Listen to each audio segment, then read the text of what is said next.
Now you don't have to do this, but what I'm going to do is I'm going to make the back of a fish coming up out of the water. And I'm just going to use regular polymer clay. This is Sculpey. The original Sculpey I like because it's a little bit softer. It's not so hard to work with. But it is a little marshmallowy. Now this fish back that we're going to make is just, what I'm going to do is take the clay, and I'm working on a piece of glass because this is polymer clay. We'll have to bake it at 270 degrees for about 15 to 20 minutes. So what I'm going to do is I'm going to kind of make it sort of a curvy shape, you know, kind of like a moon shape almost. And it's just going to be, you know, the back of the fish. We're not going to see the head or anything else. So what I'm going to do is just kind of spread it out like this. And let's see, that should probably be just about right like there. And what I'm going to do is I'm going to smooth it a little bit so I don't have my fingerprints on it. And we'll start from there. Okay, so we've got that. What I'm going to do next is I'm going to go ahead and I'm going to kind of pinch this a little bit right along the top, just to give this a little bit more of a thinner sort of a fin. And if you don't like what you come up with, you can always wad it up and restart it. Now the next thing I'm going to do is I'm going to make a little texturing tool. This is going to be for the scales of the fish and for the fin. This is just a regular round toothpick that I have here. And I've got it zoomed in pretty close on the camera. So what I'm going to do, get yourself a sharp X-Acto knife, and I'm going to just cut this in half. And you'd like this what you cut in half to be fairly straight. So I would roll this toothpick around a few times. Just roll it back and forth until it cuts off pretty well clean. Now what I'm going to do is take the cut end of this toothpick, and I'm going to try to cut a very shallow V out of the end of it here. So what I'm going to do is I'm going to turn the knife and I'm going to angle it about like this and cut down just a little bit into the toothpick. And then I'm going to angle it the other way. We want a really shallow V on the end of it. Kind of like that. Once you cut this, to help round it out, what you want is kind of a nice rounded shape. You don't want a sharp V.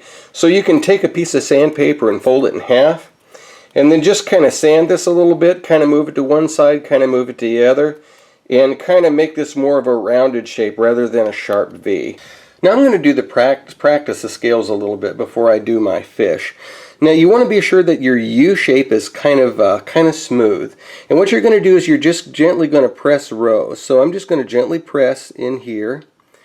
And then I'm just going to put another one beside it. And another one beside it. And another one beside it. Kind of like that. Then I'm going to alternate, and I'm going to go down a little bit. And the next one. And the next one. And the next one. Kind of like that. So I've got a row like that. Then what I'm going to do is I'm going to alternate it again, and then I'm going to put one here, here, here, and here. Now if you get a long line after it, it means that your stick is too horizontal. It means you need to angle your stick forward a little bit so that when you press these in, you don't get quite as long a line. So I'm just going to gently press. Yeah, see how my line isn't as long? Press here, and press here. And then the next row, we'll press here just a little bit. This clay is pretty soft, so it doesn't take much pushing to get a real, to get a real deep impression. So you got to kind of be careful. Okay, the next thing I'm going to do is I'm going to take our stick and I'm going to go ahead and put some lines. I'm going to assume that this is the head of the fish up here, and the back is, kind of the back end. So what I'm going to do is I'm just going to gently press with the stick here, and I just want to put some ridges across that top fin. Just a little bit. Don't need a lot, but just a little bit of ridge around the top of that fin, just kind of like that.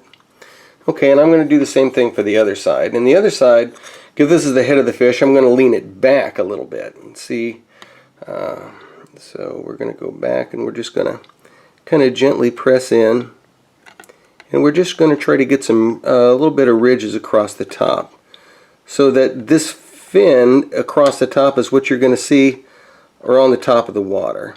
Now on my fish here, I'm going to go ahead and try to put some scales on. So I'm just going to take my time and try to go in row. So I'm just going to gently push. Let's see, make sure I got my U shape. Push. There we go. Next row will go like that. Next row.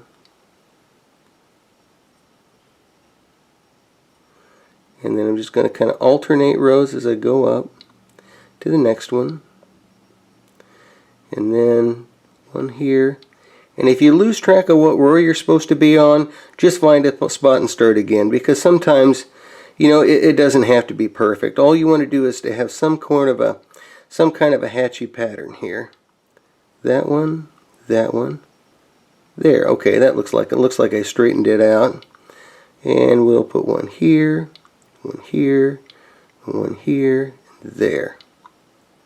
Okay, I think I kind of got the idea about where these should go. So I'm just going to keep pushing these little shapes here. I'm going to take it all the way up into the fin up here.